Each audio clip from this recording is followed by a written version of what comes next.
भक्तमाल ग्रंथ के अंतर्गत दिव्य भक्त चरित्र का श्रवण कर रहे हैं। कल आप सभी ने सुना कि किस प्रकार से चित्रकेतु भगवान शेष की आराधना करके उसने शीघ्र ही भगवान शेष का साक्षात्कार किया और उसे वरदान प्राप्त किया, एक उत्तम विमान प्राप्त किया। उसके द्वारा लोकों में विचरण करता हुआ गया और जहां भगवान शिव तमाम सिद्ध पुरुषों को, संतों को ज्ञान का उपदेश कर रहे थे, वहां इसने जाके अभद्रता की, अपमान किया भगवान शिव का। उसके फलस्वरूप इसे दंड दिया। मां पार्वती ने शाप दिया, शाप मिला, तब जाके ये राक्षस बना। और कौन सा राक्षस? वृत्तासुर। पर भगवान की भक्ति इसमें भी करता है,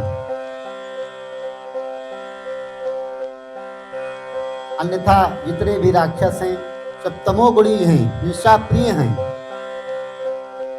वो भजन नहीं करते हैं, केवल मार काट हिंसा यही करते हैं। श्री वृत्तासुर ने ऐसा चारों तरफ से अपना पराक्रम दिखाया कि सब जगह पृथ्वी पे इसने शासन कर लिया। इंद्र से युद्ध होने लगा, इंद्र को भी इसने परास्त कर दिया। अब इंद्र चिंतित हो गए, समस्त देवताओं को साथ में लेके इंद्र ब्रह्मा जी के पास में गए। इंद्र ने प्रार्थना किया, पितामह किस प्रकार से इस दैत्य का वध करें, कुछ समझ में नहीं आ रहा है। पितामह ब्रह्मा जी ने कहा कि हे इंद्र, ये वृत्तासुर भगवान का भक्त है और अनंत शक्तिशाली है, इसे साधारण तरीके से आप मार नहीं सकते। इसको मारने का एक उपाय है, आप जाके इस समय पृथ्वी लोक पे महर्षि श्री दधीचि जी तप कर रहे हैं नैमिषारण्य में, वहां जाइए और देवताओं के हित का कार्य करने के लिए, संतों की रक्षा के लिए, ब्राह्मणों की रक्षा के लिए, धर्म के पालन के लिए आप उनसे प्रार्थना करिए कि भगवान आप कृपा करके अपना ये शरीर दान करिए, और शरीर जब वो योग बल से छोड़ देंगे तो उनकी हड्डियों से आप वज्र बनाइए। वज्र बनाएंगे, उसके बाद में जब आप प्रहार करेंगे तो वृत्तासुर को हरा देंगे, अन्यथा आप परास्त नहीं कर पाएंगे। इंद्र ने कहा, महाराज अरे किसी से अस्त्र शस्त्र मांगे तो दे देगा, और किसी से अपना शरीर मांग ले तो कैसे देगा। बोले कि ये बात तो सत्य कह रहे हैं, देह प्राण से प्रिय कछु नाही। रामायण में भी आया है कि देह से, प्राण से आदमी इसी शरीर के लिए सब कुछ करता है, प्राण के लिए अपना हर कार्य हर कर्म इसी के निमित्त करता है, शरीर कैसे दान कर देगा। पर ये भारत भूमि, ऐसे ऐसे महापुरुष यहाँ जन्म लिए हैं, ऐसे ऐसे संत कि अपना शरीर भी दान कर दिया है, अपना सर्वस्व न्यौछावर कर दिया है धर्म की रक्षा के लिए और भगवान के निमित्त। तो इंद्र जाते हैं और वहां समस्त देवताओं के साथ में, ऋषियों के साथ में जाके महर्षि दधीचि को प्रणाम करते हैं। हे मुनिवर, आपके श्री चरणों में मैं दंडवत प्रणाम करता हूँ। दधीचि ऋषि ने कहा कि आज कैसे देवराज आपका यहाँ आना हुआ, कभी तो आप लोग आते नहीं हैं, कोई ना कोई कारण होगा। तब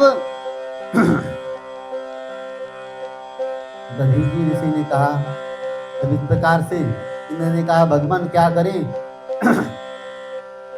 किसी न किसी कार्यवश आदमी दूसरे के पास जाता ही है और हमारे पास जो समय कम रहता है, सदा हम साधन हित करने के लिए लगे रहते, मनुष्यों का, देवताओं का देवराज इंद्र हूं मैं। महर्षि दधीची ने उनका स्वागत सम्मान किया और समस्त देवताओं ने महाराज दधीची को प्रणाम किया। कहिए क्या सेवा करें हम आपकी? आप हमारे दरवाजे पे आए हैं, आश्रम में आए हैं, कुटिया में आए हुए हैं। इंद्र ने कहा, भगवान, कहते हुए बड़ा संकोच हो रहा है।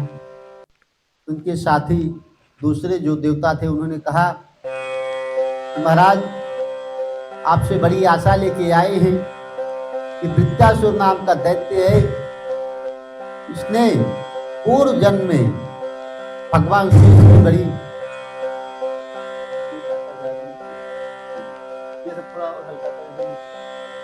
ऊपर नहीं, नीचे करने से कम होता है ना।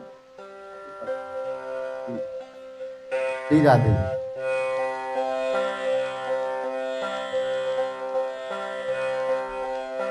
वृत्तासुर का वध करने के लिए आपके शरीर की हड्डियां चाहिए, उससे इनका हथियार बन के तैयार होगा, वज्र नाम होगा उसका, और उसी के द्वारा वृत्तासुर का वध होगा। अन्यथा ये तो अवध्य है, कोई इसको मार नहीं सकता है।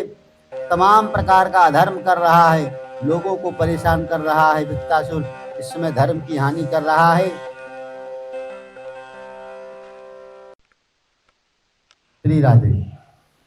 तो इस प्रकार से जब समस्त देवताओं ने प्रार्थना करी तो महर्षि दधीची हंसने लगे, मुस्कुराने लगे। अरे इंद्र, अरे देवताओं, अरे कोई कुछ और कुछ मांगता है, धन मांगता है और कोई पदार्थ मांगता है तो लोग उसे दे देते हैं, और तुम लोगों की बुद्धि कैसी है? तुम तो मेरा शरीर ही मांग रहे हो, हड्डी कैसे दे देंगे? शरीर छोड़ना पड़ेगा इसके लिए तो। अच्छा कोई बात नहीं, पर परोपकार के लिए संतजन अपने शरीर का भी दान कर देते हैं। महर्षि दधीची ने सहर्ष खुशी खुशी बोले, ठीक है, मैं योग बल से अपने प्राण को इस शरीर से निकाल दूंगा और उस परम पद को प्राप्त करूंगा, उसके बाद में मेरा शरीर बचेगा और आप लोग इससे इसकी हड्डी से अपना वज्र बनाना और उस देव विरोधी, धर्म विरोधी वृत्तासुर का वध करना। ऐसा करके योगस्थ हो गए। ध्यान लगा के उन्होंने अपने शरीर से अपने प्राणों का परित्याग कर दिया। उनके मस्तिष्क उनके योग धारणा में स्थित हो गए और अपने प्राण फेरू को उन्होंने उड़ा दिया वहां से। और उसके बाद में उनकी हड्डियों से देवताओं ने, विश्वकर्मा जी ने मिलके भयंकर अस्त्र तैयार किया, जिसे वज्र कहा जाता है। कहते नहीं लोग, अरे ये तो वज्र के समान है, मतलब वज्र इतना मजबूत है, इसकी कोई सीमा नहीं। लेकिन वज्र में इतनी शक्ति आई कहां से? जो महर्षि दधीची थे, उन्होंने खूब तपस्या कर रखी थी, साधना कर रखी थी, भगवान के नाम का खूब जप कर रखा था। वो संत का तपोबल है, उनके नाम का प्रभाव है, जो वज्र में ये प्रभाव, ये शक्ति उत्पन्न हुई। तब जाके इंद्र और वृत्तासुर का वध हो, भयंकर युद्ध होता है।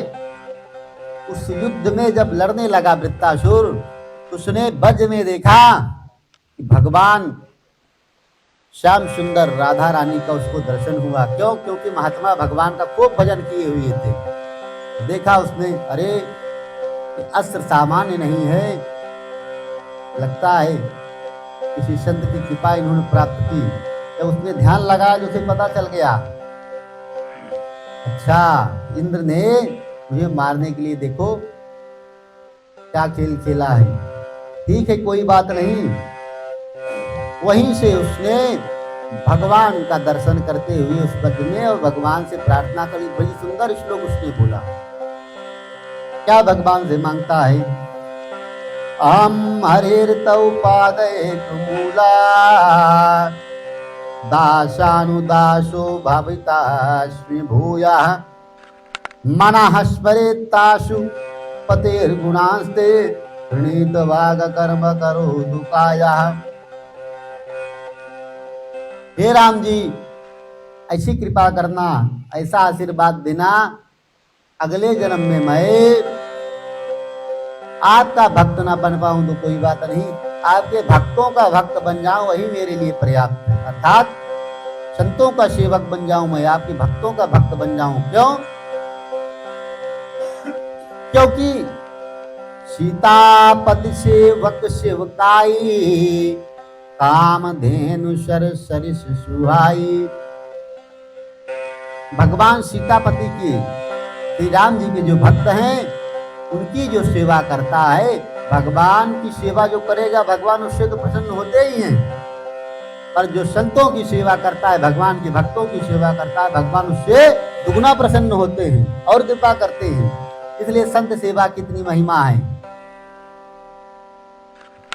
तो वही मांग रहा है वृत्तासुर के प्रभु, ऐसी कृपा करना कि आपके भक्तों के बीच में मेरा निवास हो, संतों के बीच में मेरा निवास हो जाए किसी प्रकार से, उनकी सेवा करके मैं धन्य हो जाऊंगा और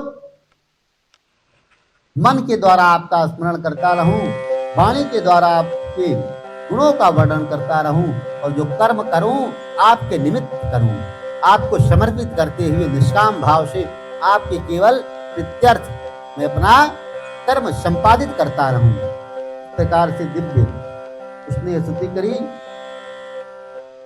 भगवान ने कहा ठीक है, ये सब सेवा तो करोगे भाई, मेरे भक्तों की सेवा करोगे, मेरी सेवा करोगे, बदलो में क्या लोगे? क्या दे दिया जाए तुम्हें? पृथ्वी का राजा बना दूं, या तुम्हें स्वर्ग का साम्राज्य दे दूं, या ब्रह्मा जी का पद दे दूं? मैं क्या चाहिए तुम्हें? उसने बड़ी सुंदर बात कही, न नाग पृष्ठम न च पार्यमेष्ठम न शार्य भौमम न रसाधिपत्यम न योग सिद्धिर अपुनर्भवम वा समंजस्यता विरह्यकांक्षे।